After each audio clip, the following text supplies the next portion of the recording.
Ideology of the Cold War: Capitalism's Communism. The Cold War was essentially an ideological conflict between capitalism and communism rather than merely a geographical conflict.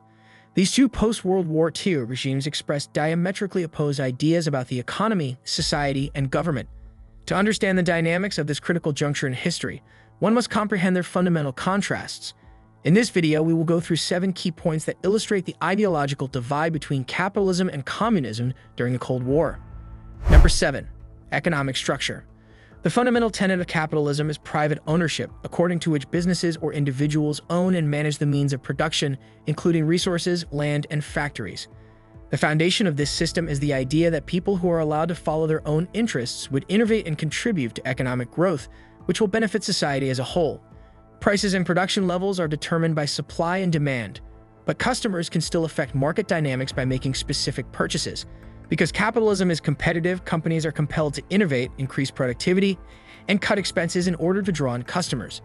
This can result in breakthroughs in technology and a greater standard of living.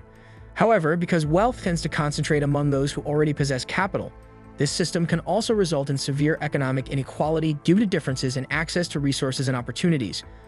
On the other hand, communism promotes collective ownership of all means of production in order to drastically alter this economic structure. This philosophy holds that economic activity should be planned and directed by the state in order to guarantee that resources are allocated fairly among all citizens. According to the communist viewpoint, capitalism breeds exploitation, with the bourgeoisie making money off of the proletariat.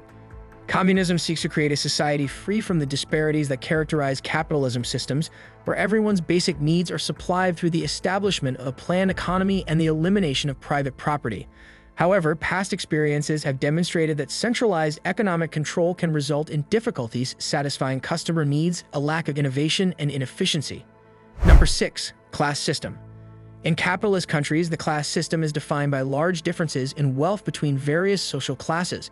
Because of its wealth and resources, the bourgeoisie or upper class has significant influence over political and economic decisions. Systemic benefits that sustain this class's privileged status over generations include networking opportunities, access to high-quality healthcare, and education. The proletariat or working class, on the other hand, frequently experiences unstable labor situations and has little negotiating leverage over pay and benefits. As members of the lower classes use labor movements and strikes to demand fair wages and better working conditions, this division may exacerbate social tensions. Because of structural obstacles that restrict access to economic and educational opportunities, people born into lower socioeconomic strata may find it difficult to break free from a cycle of poverty caused by the capitalist class structure. Communist ideology, in sharp contrast, advocates for a society devoid of classes in which everyone is treated equally regardless of their level of economic output. The theory argues that society can function without the innate inequality brought forth by capitalism by doing away with private property and the accumulation of wealth. Contrary to the basic objectives of equality, historical communist implementations have frequently led to the emergence of new elitist ideologies inside governing parties or governmental structures. Number 5. Government role. Government involvement in the economy in capitalist systems is typically restricted to establishing a regulatory framework that upholds property rights and encourages free business. By enabling citizens to engage in civic engagement and elections, democratic governance guarantees that public interests are reflected in government decisions. This small intervention promotes innovation and entrepreneurship, but if allowed to continue unchecked, it can also result in large differences. In the absence of rules, monopolies can emerge, stifling competition and harming customers by lowering options or raising costs. Furthermore, the legal system that upholds intellectual property rights and enforces contracts is vital to capitalism because it creates an atmosphere that is favorable to the growth of businesses. On the other hand, communist doctrines support a powerful central government that exercises enormous control over every facet of life, including the financial system. Through centralized decision-making procedures, the state plans and directs economic activity with the aim of establishing social fairness and eradicating poverty. Although this method theoretically guarantees that resources are allocated equally across citizens, in practice it frequently results in bureaucratic inefficiencies, slowing down decision-making and making it less responsive to changes in the market or local requirements. Additionally, authoritarian governance, in which criticism is repressed in order to preserve control over the public, can arise from the concentration of power within a single party or government. Number 4. Individual versus collective focus. Individualism is emphasized heavily in capitalism as a fundamental principle, Personal liberty and self-determination are praised as vital elements of human dignity and advancement. People are encouraged to follow their interests independently of the government or larger groups, and success is frequently seen as the direct outcome of talent, initiative, and hard work. People are encouraged to innovate in this competitive climate as they try to set themselves apart from others in diverse disciplines like business, the arts, or the sciences.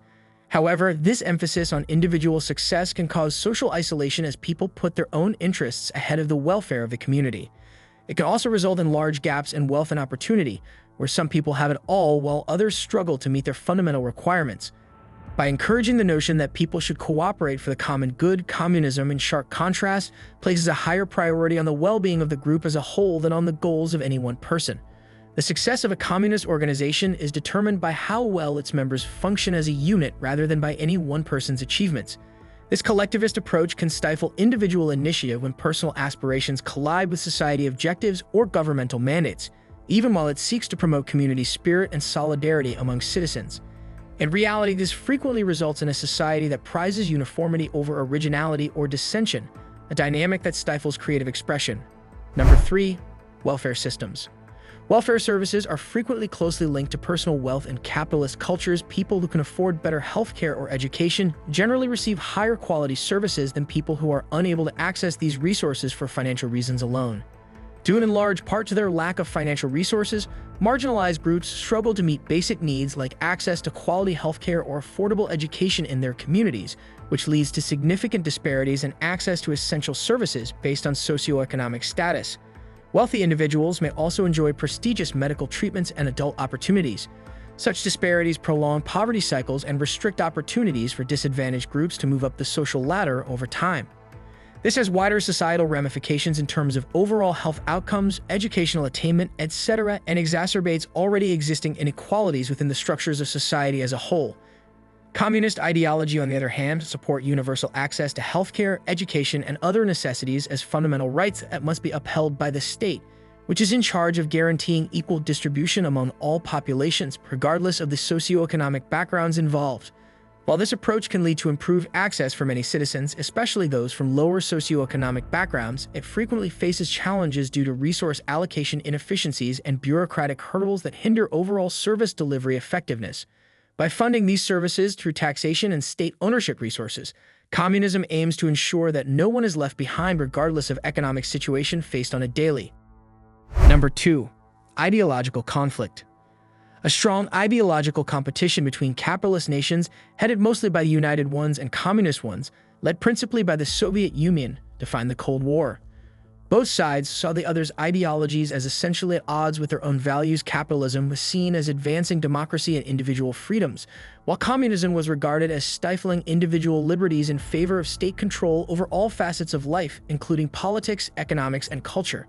This ideological split sparked multiple proxy wars throughout Asia, Africa, and Latin America as both superpowers attempted to increase their global influence by defending each other's ideologies through military interventions and covert operations that supported local insurgencies and movements that aligned with their own interests. This ultimately led to increased tensions in international relations throughout the entire period. Propaganda campaigns launched by both sides to promote their respective ideologies while discrediting the other's system through media outlets, literature, films, and educational programs intended to sway public opinion favorably towards own narratives surrounding events transpiring on the world stage during the era itself extended the conflict beyond military engagements into cultural spheres. Number 1. Global influence. The Cold War-era ideological conflict between capitalism and communism still has a big impact on world affairs today. Capitalist countries have positioned themselves as defenders of democracy, individual liberties, and free market principles. Colonial powers frequently tied economic aid packages adopting capitalism reforms harmonizing politically with Western interests involved in post-colonial nations seeking growth paths following independence. On the other hand, communism sparked global revolutionary movements against nations that practiced imperialism, such as China. Cuba and Vietnam adopted communist ideologies during the period of its independence and social reform, encouraging solidarity among workers worldwide who were seeking alternatives to the perceived exploitation practices of Western capitalism through nationalization efforts and land reform initiatives aimed at more fairly distributing wealth within the involved borders. These movements aimed to overthrow the current quo, which in turn created geopolitical tensions as both superpowers competed to influence new states and shape the dynamics of contemporary international relations. During the Cold War, the ideological difference between capitalism and communism profoundly impacted international relations, affecting global policies, conflicts, and socioeconomic institutions. Thanks for watching our video, and don't forget to subscribe.